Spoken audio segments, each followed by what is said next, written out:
ਦੁਨੀਆ ਯਾਰਾਂ ਦੀ ਜੜ ਤੋਂ ਰੁਕਿਆ ਨਾ ਰੁਕਦਾ ਏ ਵਹਿਮ ਕਰ ਦੋ ਮੈਂ ਖਤਵਣ ਦਵਾਉਣਿਆਂ ਦੀ ਗੱਲ ਛੱਡ ਦੋ ਰੰਗ ਦੇਂਦਾ ਬੰਨ ਕੇ ਗੱਭਰੂ ਜੜ ਤੋਂ ਗਲ ਤੋਂ ਫਲਾਈਟ ਬੋਲੀ ਕਰਦੇ ਆ ਰਾਈਟ ਕੰਮ ਜਿਨੇ ਕੀਤੇ ਹੁਣ ਤਾਈਂ ਪੀਕ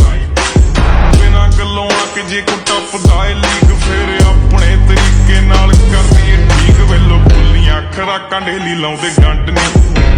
ਨੱਕ ਭਰ ਕੇ ਰੱਖਿਆ ਸੰਦ ਨੀ ਚਿੱਟੇ ਦਿਨ ਚੋਬਰ ਚੜਾਉਂਦੇ ਚੰਦ ਨੀ